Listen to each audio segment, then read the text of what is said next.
We have a theme going, as you may have noticed. Now, this is the first Sunday of November, is it not?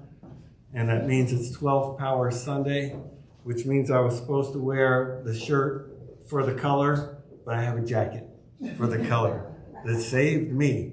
I'll talk more about that. Our power today is release or elimination or renunciation. I release anything and everything that no longer serves my unfolding good. I have found on this spiritual journey that inevitably, it seems to me, everything that I could call a healing experience, a healing moment, a learning moment is always about letting something go.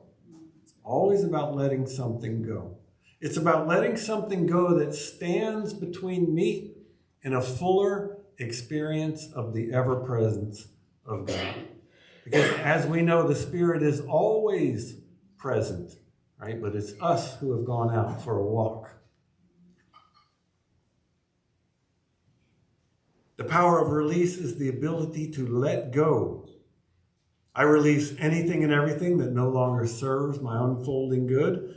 Co-founder Charles Fillmore said this about balance. It is just as necessary that one should learn to let go of thoughts, conditions, and substances when they have served their purpose, as it is that one should lay a hold of new ideas.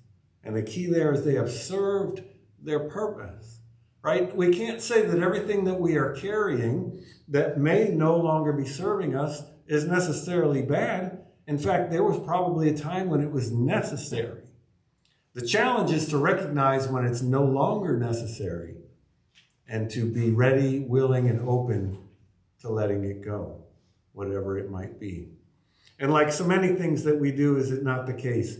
Easier said than done. Easier said than done. Let go and let God. Oh, I love that idea. If someone knows how to do it, please come and tell me. If there's a shortcut, I want to know what it is. I don't think that there is. You can envision your life almost as if you're walking this world with a backpack. And as you make your way through the world, you come across things that you find that you need at a certain point in your life. And maybe think of it as a stone and you toss it in your backpack. And one doesn't weigh that much and two doesn't weigh that much. But you get some years on you in this world. And that backpack can get quite heavy. The problem is we don't realize how heavy it is, right? Because we only added a stone one at a time, here and there. We have the opportunity always to recognize and release all of those rocks, those stones, those things that we're carrying that no longer serve us. And it's not necessary to drop the whole thing at once, although wouldn't that be wonderful? In reality, it's more like recognizing things one at a time. Now, the good news is the Spirit will always show you exactly what you need to know and exactly what you need to let go of. And that brings you to an opportunity to make a choice. And if you're like me, don't feel bad if you've said, no thanks, I like this rock, I'm not ready to let this go. Hey, don't worry about it. It will come back. If things need to get worse for us to become willing to let things go, then they will, right? Always in service to our healing, right? The Spirit is always presenting us with healing opportunities. Our task is to become aware of them and to set the intention of participating with the Spirit in letting those things go. But if we can't, we can't. I mean, there might be a good reason. Some things get let go in cycles. Have you ever done some forgiveness work and think that you're all done with it? Only to find out later that something very similar manages to creep back and you I thought I was done with that person, that habit, that thing, whatever it might be. I've mentioned before that recently, about 6 months ago, I made the decision to quit eating sugar, and I feel a lot better. I don't know if I look better, but I feel like I look better. Y'all just tell me, yeah, you look so much. Thank you. That's what I thought. But I feel better, and I did it because I went to my doctor for just regular check-ins, And then they do blood tests, right? And then they look at the blood test, and then they had this look on their face like they didn't like what they were seeing. And told me very clearly, I'll say, an angel of the Lord spoke upon me in the form of my PA. You need to change your diet. And for whatever reason, in that moment, I was willing. I said, fine, I will. And I knew it. I have to wrestle with it. I've wrestled with too many other things. I wasn't going to wrestle with this one. And honestly, the numbers scared me. And I thought, ooh, I'm not 20 anymore. Right? Because at 35, am I going to get away with this joke? Okay, fine. At 60, I can't do what I used to do. Right? I used to smoke cigarettes. And when you're 20, I can tell you from experience, you can smoke cigarettes and jump up and run a 5K the next day. You got to try that at 50. No, I don't think so. These things creep up on us. But this, I said, I am willing to let this go. I know it's true because I love cookies and cake and brownies and all that. And I'll eat that stuff on the couch every single night. But what I noticed is that when I wake up in the morning, I can feel it. There's like a sugar hangover and it does not feel good. So I only did that for like 15 years. Don't worry. Until I finally got to the point where the PA said, look, this is not good, what we're seeing. You need to change your diet. I said, I will do it, and I did it. Now, I can also share with you that under times of stress, guess what comes to mind? Oh, wouldn't it be nice if I could just, what's one cookie going to hurt? But having experience with other substances that I've left behind, it's not the one cookie. It's the one after that, and the one after that. Right, and then it's the climbing back up that hill. Right, it's like climbing up the hill. Once you're on top of it, it's easy to stay there, but you start sliding down. It's hard to get back. And I know that. I know that from cigarettes. I know that from alcohol. I just know that in life. And so I am not doing it. Now, don't bust me back there eating a brownie or anything. I'm pretty sure I haven't. But these are just simple examples that we can all understand. Now, a lot of what we need to let go is not sugar. It's not substances, though it might be, right? It's habits of mind. It's old resentments, old hurts. Habits of thinking, unskillful ways, if you will, of using our various spiritual powers that sometimes we don't even recognize. But again, don't worry. If it's time for you to let go of something, the Spirit will make it abundantly clear. All you have to do is watch for it. You won't miss it. Either or you're going to catch it, or every single person in your life is telling you the same thing. Listen to them. You might be the only one who doesn't see it. And you will know what to do. Thich Nhat Hanh, the Buddhist teacher, says, letting go gives us freedom. Oh, I love that word. Letting go gives us freedom, and freedom is the only condition for happiness. If we still cling to anything, he writes, we cannot be free. So letting go brings us freedom. What kind of freedom? Freedom of mind, body, and spirit. The freedom that Jesus taught, up to and including freedom from death itself. I know, I was going to say I believe, but it's more than that. I know that that is possible for us, as we were taught, right? This and greater things will you do, we were taught. It's been said, if you let go a little, you'll have a little peace. If you let go completely, you will completely know peace and freedom. So there is an upside to this. You know, there was a perceived upside of hanging on to the cookies or the nicotine or whatever, but the freedom that comes from really becoming willing to and taking the steps necessary to let go of something, there's no substitute for it. Your light shines brighter, as we say. Other people will see it in you. I guarantee that they'll see it in you. Many times I have let go of something and I literally feel physically lighter. Nothing has changed about my physical being, but it's like the world got lighter. My walk in this world got easier and lighter when I let something go. It's well worth it. So it's important to know that release is not any kind of repression or avoidance, right? It's not pretending that we don't have the problem. It's not saying, well, if I ignore it, maybe it'll go away. It's not that. When we release something, it leaves us on the very same path that it came to us, which, as I like to say, is what? Right in your face. Right? It came to you right in your face. It was severely uncomfortable, painful even. And so we took that and pushed it down inside of us because it was too overwhelming. Well, when it's time for it to come up, it's going to feel the same way. But know that it's leaving you. It's okay. It's safe to feel that feeling again, because now you're older, you're wiser, you're stronger, you're more balanced. You can do it. You can let go. You can have that experience and release it and even bless it to the world, for it served an important purpose in your life.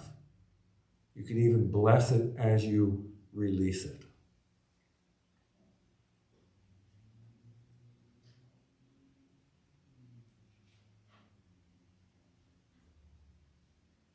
So some of the kinds of things that may come up for us are old identities, old ways of being. Example there is sometimes we might have an old group of friends, or maybe from our family of origin, and they know us as a certain way, right? Like we were back then.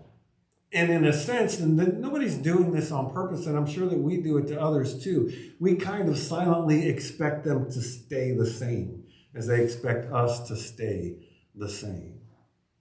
So it can take a lot of courage to change. And sometimes what we need to let go of is that old identity, the old me, the who I was before. Even if we have family or friends that seem to be saying, hey, don't change. It's making me uncomfortable when you change. Right? We tend to get uncomfortable with change, all of us. You can let that go. It's okay. It's okay. They'll still love you if they're meant to. And honestly, if they don't, you need to move on. You need to move on. Resentments. Anyone here holding on to any resentments? Now, don't all raise your hand and say, I'm like, no, look at that. Don't look at me. How about the need to control something? Your environment. Someone in your life, whatever it might be. Yes, there's some hand waving going on now.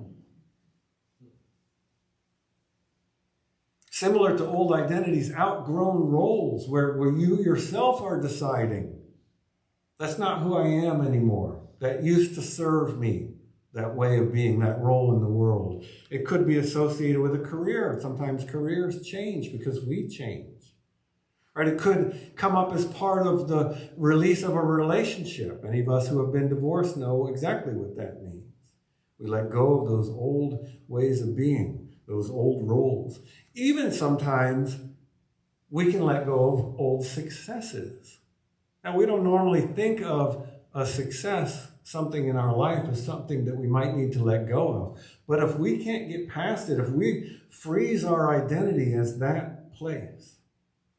I remember that I met the keyboard player from The Doors, Ray Manzarek. He died some years ago, maybe 12 years.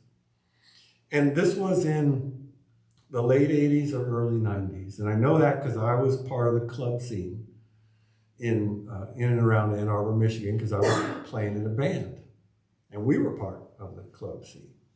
And so he was on tour with a beat poet, and they were doing like a music and beat poetry thing. And I remember thinking, and I'm not proud of it, I was just chalked me up as an arrogant early 20-something. But I got the distinct impression that Ray, who had been this world-famous musician, keyboardist for The Doors, had never let that go. Never let it go. I mean, it had been years and years and years since that was the case. And I'm not him, and I don't know, and it may have been weighing him down, it may have been serving him. But that struck me, I didn't expect that. That struck me as odd. And again, that was my own observation. And no disrespect to Ray. But we can hold on to old ways of being, can we not? Can we not? Ooh. The master teacher, Jesus of Nazareth, talks about losing life and frames that loss as transformation. And I invite you to think of it in that way. Because all losses bring grief. Even if we lose something that we well know we need to let go of. Even abusive relationships, when we finally find our way out, we can still grieve the loss. And it seems crazy, like you don't even want to tell anyone. It's like, what do you mean you missed drinking that just about killed you? That's crazy. Yes, I know it is, makes no sense. But if you are experiencing grief over something that you feel like, well, this is a negative thing, I should be glad. That's just part of it. It's okay. That's what letting go feels like. So just continue letting go. It will pass. It will pass. In the Gospel of Matthew in chapter 16, we read this very odd saying. And Jesus says many things like this. I feel like I've come to begin to understand perhaps what this might mean. For whoever wants to save their life will lose it. But whoever loses their life for me will find it. Right? It's a paradox. So many things in the spiritual life are paradox. It makes no sense. It makes no sense in the manifest realm. It makes perfect sense in the realm of spirit. So losses support our growth. Losses are transformations when we realize that they are. And I invite you to see them in that way. Always looking for the good. Always looking for the good.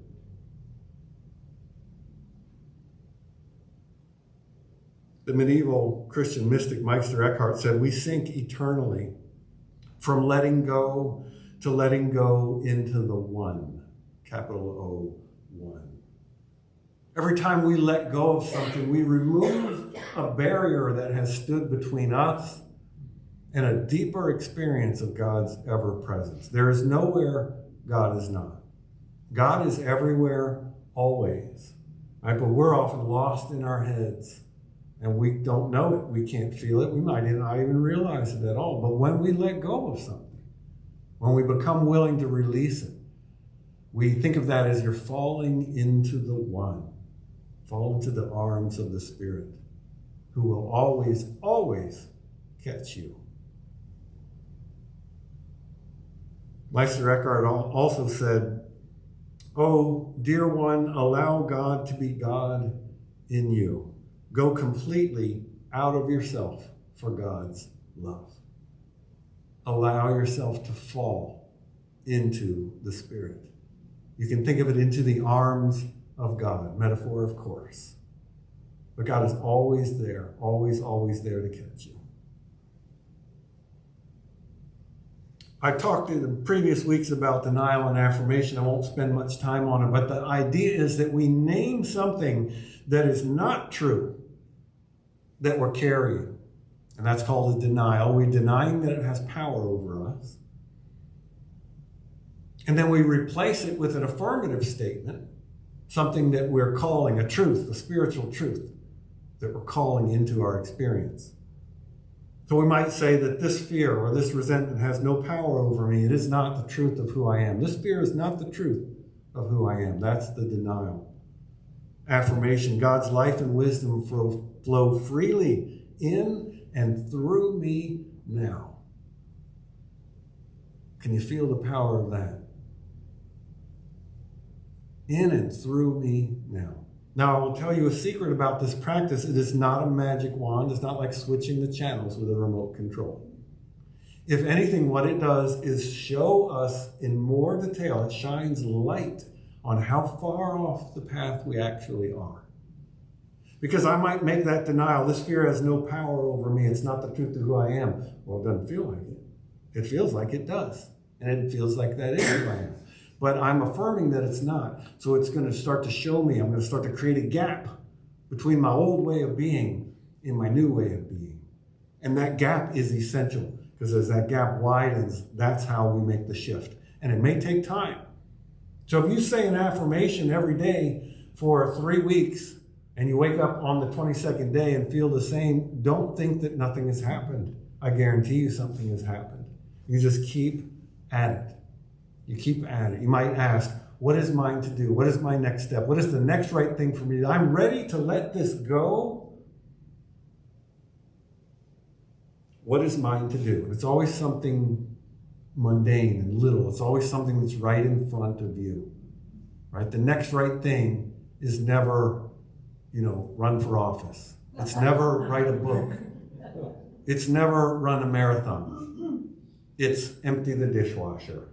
And even empty the dishwasher, what do you got to do? You can't empty the entire dishwasher at the same time. Put that plate away. That's the next right thing to do. And then you show up again. What now is the next right thing to do? Well, emptying the dishwasher is easy. You just go from item to item.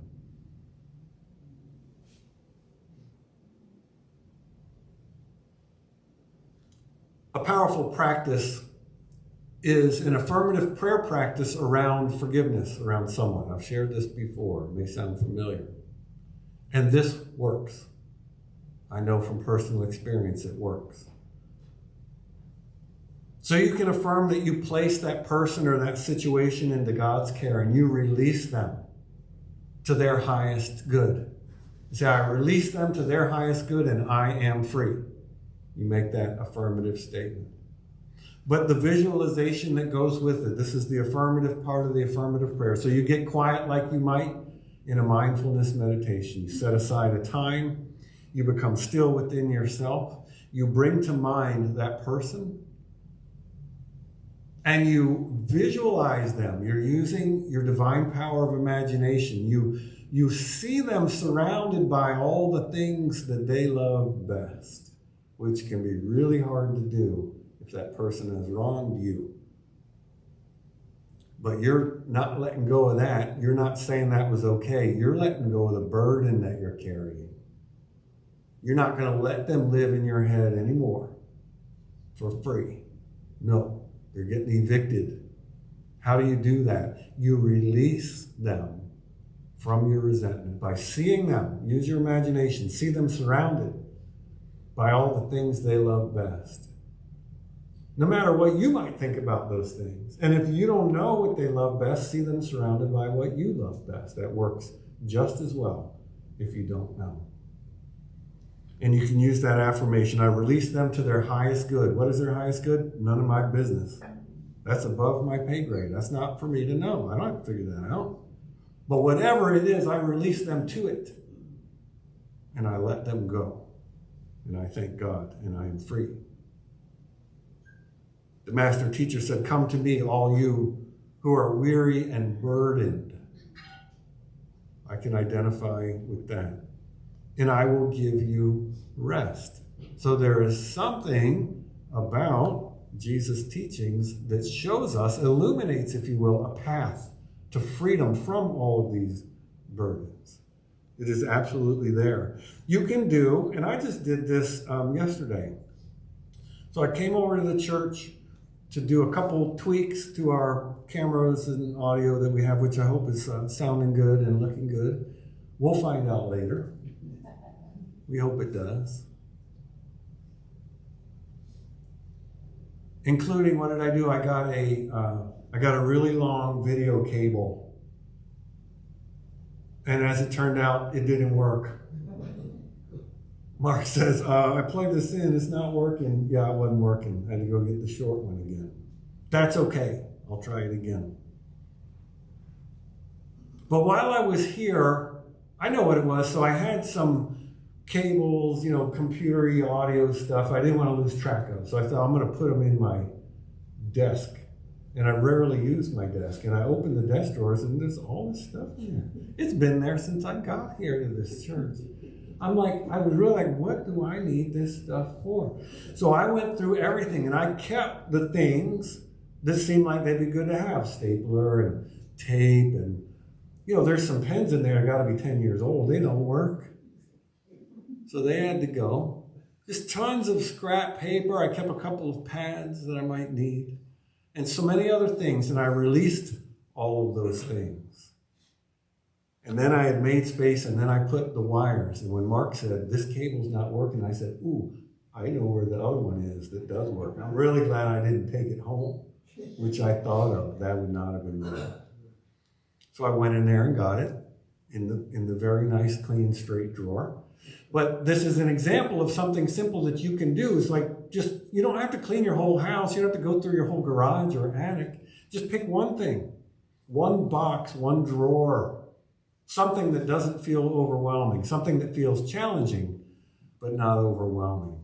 Because if it's too overwhelming, we'll just, go watch Rockford Files or something on TV. But pick something, go through your clothes and get rid of any piece of clothing that when you look at it, it doesn't bring that feeling of joy into you. Maybe it used to. Maybe you're hanging on to it because of who you used to be. Or maybe you've got fond memories associated with it. It's like, oh, that's the shirt that I went, oh, that's my such and such shirt. I can't get rid of that. When's the last time you wore it? I can't remember. Well, maybe you could, but it's really nice. Ooh, let it be really nice for someone else. You're not going to put it in the trash. That's not what we're saying. You go drop it off. I guarantee that someone it will make their day when they go to Salvation Army or whatever, resale store, whatever it is. When they go to a donation place and they see that shirt, it's like, oh my gosh, I get to have the shirt. That's right. That can't happen until you let it go. So even simple things like cleaning out the drawers in my office made me feel lighter. I felt like I let something go.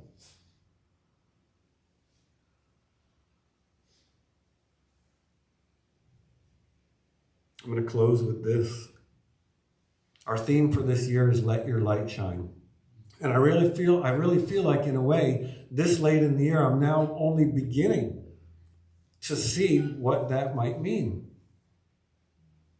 And I think that we have, as a community, and I know I have personally, changed this year. And I am letting my light shine, and we are letting our light shine, and we're becoming more willing to be seen and let the world know, because the world needs what we have. The world needs the kind of path for spiritual living that we provide. The world needs to know that God is present within them, a guiding, healing, prospering presence.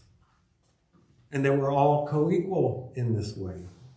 And we can all realize our dreams when we become willing to let go and follow the other practices. So this is important for us to let our light shine.